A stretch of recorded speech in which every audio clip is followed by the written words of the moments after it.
Je voudrais vous donner l'exemple d'Alexandra David-Néel, qui était... Je le fais un peu à partir des citations, parce qu'au fond, il y a peu de gens qui ont incorporé... déjà, on a du mal, nous, en tant que personne, à incorporer Uranus, Neptune, Pluton. Parce qu'Uranus, ça veut dire incorporer la liberté d'être partout où on se trouve. Neptune, ça veut dire être capable d'ouvrir, d'être sensible à la présence de l'immense. Et Pluton, ça veut dire être capable de remettre son pouvoir au vrai pouvoir. C'est-à-dire accueillir ce qui nous traverse, agir et se retirer.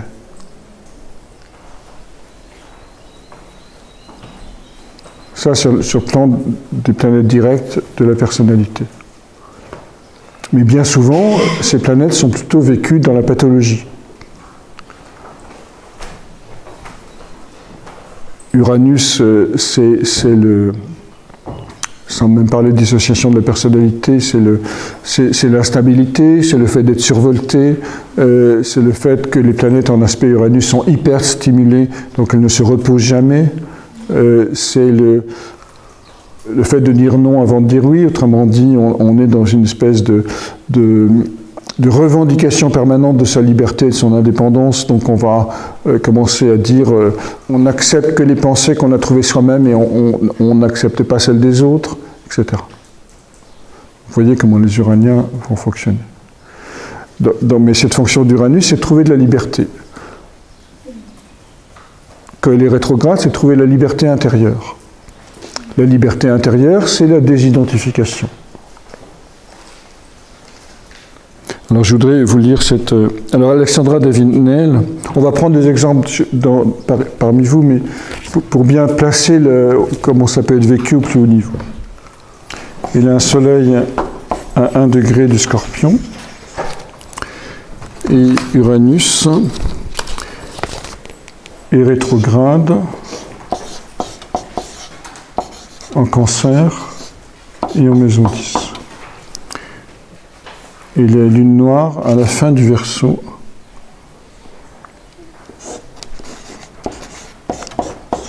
Je la marque parce qu'évidemment, Uranus est maître de la lune noire.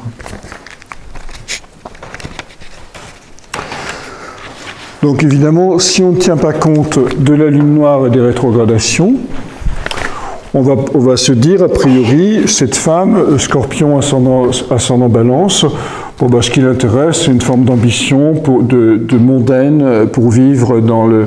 voilà, le Soleil est en quoi? Le Soleil est en 1 et Vénus est en 11. Donc on a plutôt des choses assez mondaines et assez volontaires en même temps. Mais ce qui se passe, c'est que la lune noire est en Verseau, Uranus est rétrograde en maison 10. Donc elle ne va pas, comme un Uranus direct maison 10, vouloir changer, faire une carrière fulgurante et revendiquer son indépendance dans le champ public. Vous voyez bien qu'elle a revendiqué son indépendance dans le champ public, mais par son travail intérieur, et non pas par sa volonté d'impacter le monde. Et c'est comme ça que fonctionnent les 3 planètes rétrogrades. On ne devient utile au monde que si on a fait ce processus de transformation intérieure. Alors, je voudrais juste vous lire cette citation. Donc, elle est allée au Tibet, elle a beaucoup médité au Tibet, et donc,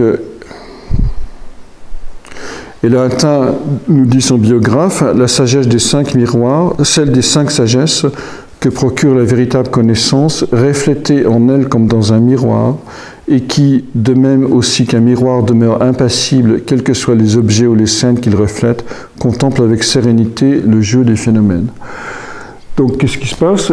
Uranus rétrograde en Cancer, bon, évidemment stimulé par un absolu licorne Verseau. Par la méditation, elle a utilisé le jeu du miroir, qui normalement est un jeu narcissique, vous voyez le Cancer, pour justement se libérer du jeu des phénomènes. Je vous redis cette citation. celle des 5 sagesses que procure la véritable connaissance, reflétée en elle comme dans un miroir, et qui, de même aussi qu'un miroir demeure impassible, quels que soient les objets ou les scènes qu'il reflète, contemple avec sérénité le jeu des phénomènes. Vous voyez? Donc ça, évidemment, c'est le principe de la méditation, hein, mais observer le jeu de la réalité en soi comme étant aussi le jeu du miroir du monde. Et c'est exactement un Uranus rétrograde en Cancer en maison 10. Seule demeure la méditation que les maîtres comparent à une course libre et vagabonde sur les sommets baignés dans l'air délicieusement frais et pur. Donc vous voyez cette puissance de désidentification d'un Uranus rétrograde, hein, qui va acquérir la liberté intérieure. Alors malgré tout ce travail de méditation, on voit, à 60 ans, donc après ses expériences au Tibet, elle disait encore « Je croyais que mon dégoût pour le monde avait atteint son maximum, mais il s'est encore accru. Je ne peux plus jeter un regard sur les journaux, la stupidité, la veulerie, la méchanceté qui s'y étalent me font souhaiter un nouveau déluge pour engloutir tous ces médiocres coquins. Il n'y a de bon que les plantes sauvages, les montagnes, le ciel et les nuages. » Donc on voit bien ressurgir le soleil scorpion, qui perçoit les ombres du monde humain, aiguillonné par le mythe de Prométhée, donc lune noire Verseau qui souhaite un déluge. Et juste pour compenser, la mère de Roville, avec qui elle avait un échange épistolaire, lui répondait la chose suivante, avec un soleil poisson cette fois-ci.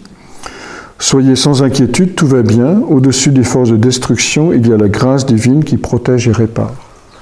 Donc l'antidote du scorpion, c'est le poisson. Le scorpion qui est plongé dans c'est juste une parenthèse, hein, mais qui est plongé dans la souffrance du monde et qui souffre de la souffrance du monde. Enfin, plutôt qui critique la souffrance du monde. Le poisson, lui, est en contact avec la grâce et cet espace de rédemption qui va nettoyer les poubelles. En attendant, le travail d'Uranus rétrograde chez Alexandra de Villeneuve a été cette capacité à trouver la liberté intérieure en se désidentifiant de tous ces repères et de toutes ces représentations. Donc c'est le travail essentiel d'un Uranus rétrograde, qui n'est évidemment pas facile. En attendant, ce sont des gens qui réalisent et qui pensent, les deux mots sont importants, que leur idéal de liberté est plus important que leur vie, que la flamme qu'ils portent, que la flamme de vérité dont ils sont porteurs, est plus importante que leur existence. C'est pour ça que Blanqui a passé 32 ans de sa vie en prison, celui qui disait ni Dieu ni maître. Alors, il y avait d'autres exemples. Uranus rétrograde. Krishnamurti avait eu Uranus rétrograde. Beckett, le théâtre de l'absurde. Marx avait Uranus rétrograde, c'est-à-dire il a été habité par une vision d'un monde différent, en maison 10, et en Sagittaire, donc il a repensé la philosophie et les rapports sociaux. L'abbé Pierre également, Louise Michel, et Alexandra de Villeneuve. Et Nietzsche aussi avait Uranus rétrograde.